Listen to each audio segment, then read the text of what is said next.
नमस्कार दोस्तों, स्वागत है आपका विक्रम क्लासेस पर। हिंदी के 25 मिनट साथ में जो सभी बंदे एग्जाम में काफ़ी महत्वपूर्ण है। तो चलिए शुरू करते हैं अपने पहले क्वेश्चन से। वो लगातार इतनी मेहनत करे तो विद्वान ही हो जाए, निम्न में किस प्रकार का काल है? का सही आंसर है सी, हेतु हेतुमद भविष्य। चूँकि एक क्रिया दूसरी क्रिया पर निर्भर है। कह रहा है वो लगातार इतनी मेहनत करे तो विद्वान हो जाए। तो जब इस तरीके के वाक्य होंगे तो उसमें हेतु हेतुमद होगा। चूँकि भविष्य की बात कर रहा है, हो जाए, तो हेतु हेतुमद भविष्य होगा। क्वेश्चन नंबर 2, मुझसे अब और चला नहीं जाता, निम्न में किस प्रकार का वाच्य है? इसका सही आंसर है ए, भाववाच्य। चूँकि इसमें कह रहा है चला नहीं जाता, तो एक तरीके से भाव आ रहा है। क्वेश्चन नंबर 3, निम्नलिखित में सभी स्वर हैं। इसका सही आंसर है बी, सघोष। सघोष सभी स्वर होते हैं। क्वेश्चन नंबर 4, इसको मिलाकर के क्या बनेगा? तो इसका सही आंसर होगा सी, दक्ष। चूँकि दा मिलके बनेगा दा और आ, छा मिलके बनेगा का, शा और आ, तो दक्ष होगा। क्वेश्चन नंबर 5, व्यर्थ में कौन सी संधि है? इसका सही आंसर है ए, यण संधि। अगर इसका संधि विच्छेद करें तो देखेंगे व्यर्थ का होगा वि, धन, अर्थ। तो यण संधि का नियम होता है कि धन के ठीक पहले अंतिम वर्ण के उच्चारण में ई, उ और री, तो ये अगर पांचों वर्ण में से कोई भी एक वर्ण का उच्चारण अंतिम वर्ण में निकल रहा है और धन के बाद में कोई भी असमान स्वर आए तो वहाँ पर यण संधि होगी। अगर आप ये देखें वी, तो ई निकल रहा है और आ, तो ये असमान स्वर हो गए, तो इस तरीके से ये यण संधि हो गई। और दूसरी बात, जब कभी भी शब्द की शुरुआत आधि वा और या से होगी तो वहाँ पर अधिकतर यण संधि ही होगी। जैसे अगर आप अन्य शब्द भी देखें तो व्यापक, व्याकुल और व्यूह, तो इस तरीके के आप शब्द देखेंगे जिनमें आधि वा और या का प्रयोग किया गया है, उसमें अधिकतर यण संधि ही होगी, जिन शब्दों की शुरुआत हो रही हो आधि वा और या से। क्वेश्चन नंबर 6, श्याम सुंदर में कौन सा समास है? इसका सही आंसर है ए, कर्मधारय समास। चूँकि कर्मधारय समास में विशेषण, विशेष या उपमेय में उपमान का प्रयोग किया जाता है। तो अगर आप देखें श्याम, श्याम एक विशेष मतलब संज्ञा है और सुंदर उसकी विशेषता है, तो इस तरीके से ये कर्मधारय समास होगा।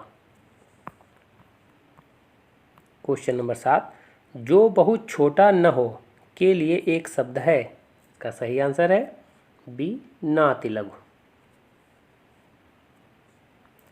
परीक्षित, जिसकी परीक्षा ली जा चुकी हो। मत्स्यजीवी, कलम की कमाई खाने वाले को मत्स्यजीवी कहते हैं। और हस्तक्षेप, किसी काम में दखल देना, यह हस्तक्षेप कहलाता है। क्वेश्चन नंबर 8, अभिराम अविराम शब्दों का सही अर्थ है। इसका सही आंसर है सी, सुंदर, लगातार। अभिराम का मतलब होता है सुंदर और अविराम मतलब लगातार। क्वेश्चन नंबर 9, निम्नलिखित में पंचगव्य में शामिल नहीं है। इसका सही आंसर है डी, शहद। जबकि पंचगव्य में दही, गोमूत्र, गोबर और दूध और घी ये शामिल होते हैं, तो ये पंचगव्य कहलाते हैं। क्वेश्चन नंबर 10, धीरे से बोलो, दीवार के भी कान होते हैं, निम्न में कौन सा कारक है? इसका सही आंसर है ए, करण कारक। क्योंकि करण कारक में कोई माध्यम की आवश्यकता होती है और उसकी विभक्ति से या के द्वारा का प्रयोग किया जाता है। तो इसमें कह रहा है धीरे से बोलो, दीवार के भी कान होते हैं, तो एक तरीके से माध्यम की बात हो रही है, तो इसलिए यहाँ पर करण कारक होगा। क्वेश्चन नंबर 11, उसने खा लिया है, निम्न में कौन सी क्रिया है? इसका सही आंसर है बी, संयुक्त क्रिया।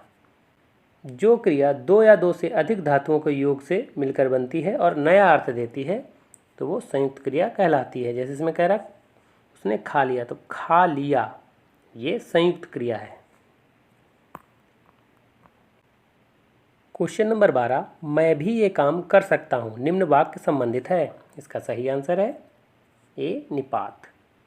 निपात उन सहायक पदों को कहा जाता है जो वाक्य में नया अर्थ लाते हों। हिंदी में कुछ निपात प्रयोग किए जाते हैं, जैसे काश, मात्र, क्या, नहीं, सिर्फ। तो इस तरीके से बहुत सारे शब्द होते हैं जो निपात के रूप में प्रयोग किए जाते हैं। और निपात में आश्चर्य प्रकट होता है, निपात में बल दिया जाता है, निपात में प्रश्न भी किया जाता है और निषेध भी किया जाता है। तो अगर आप इसी वाक्य को देखें तो यहाँ पर बल दिया जा रहा है, मैं भी ये काम कर सकता हूँ। तो मैं भी ये काम कर सकता हूँ, यहाँ पर बल दिया जा रहा है, तो भी क्या है, यहाँ पर निपात होगा, इसलिए इस वाक्य में निपात का प्रयोग किया गया है। क्वेश्चन नंबर 13, कूप मंडूक होना का अर्थ है। इसका सही आंसर है बी, मूर्ख होना। क्वेश्चन नंबर 14, निम्नलिखित में विलोम शब्दों का सही मेल नहीं है। इसका सही आंसर है सी, उन्मूलन। तो उन्मूलन का जो विलोम होता है वो होता है रोपण, और जबकि निमीलन का विलोम होता है उन्मीलन, जबकि अकीर्ण का विकीर्ण, आधार का आधेय और ऋजु का वक्र विलोम होता है। क्वेश्चन नंबर 15, आविर्भाव का पर्यायवाची है। इसका सही आंसर है ए, उद्भव। क्वेश्चन नंबर 16, प्रधानमंत्री ने कहा कि मैं इस्तीफा देना चाहता हूं, निम्न में किस प्रकार का उपवाक्य है। इसका सही आंसर है ए, संज्ञा उपवाक्य। वह उपवाक्य जो संज्ञा की तरह प्रयुक्त हो, मतलब किसी न किसी काम या नाम को इंगित करें, तो वो संज्ञा उपवाक्य होगा। और संज्ञा उपवाक्य में ज़्यादातर जो वाक्य जुड़ा होता है वो की से जुड़ा होता है।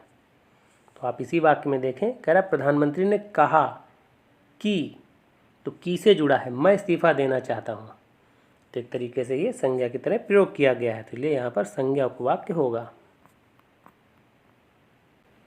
क्वेश्चन नंबर 17, सुबरन को ढूंढत फिरत कवि व्यभिचारी चोर, निम्न में कौन सा अलंकार है। इसका सही आंसर है बी, श्लेष अलंकार।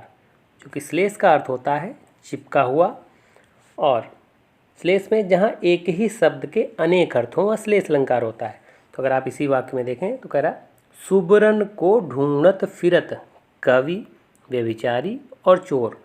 तो सुबरन का कवि के अर्थ में प्रयोग किया जा रहा है कि वो अच्छे शब्दों की बात कर रहे हैं, व्यभिचारी के संबंध में वो सुंदर स्त्री की बात कर रहे हैं, और सुबरन चोर जो है वो सोने की बात कर रहा है। तो इसलिए यहाँ पर श्लेष अलंकार होगा। क्वेश्चन नंबर 18, निम्नलिखित में छायावादी कवि नहीं है। इसका सही आंसर है डी, माखनलाल चतुर्वेदी। जबकि जयशंकर प्रसाद, सुमित्रानंदन पंत, सूर्यकांत त्रिपाठी और महादेवी वर्मा ये छायावादी कवि हैं। क्वेश्चन नंबर 19, कोई आ रहा है, वाक्य में कोई किस प्रकार का सर्वनाम है।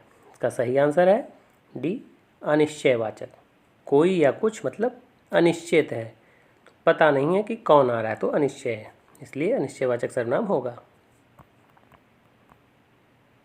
क्वेश्चन नंबर 20, आसमान में काले बादल छाए हैं, वाक्य में विशेष से पद है। का सही आंसर है सी, बादल।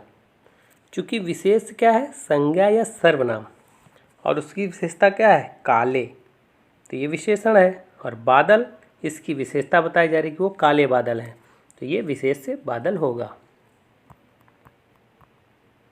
क्वेश्चन नंबर 21, चिड़िया का पुल्लिंग शब्द है। इसका सही आंसर है बी, चिड़ा। क्वेश्चन नंबर 22, बा उपसर्ग किसमें निहित है। इसका सही आंसर है डी, बदौलत।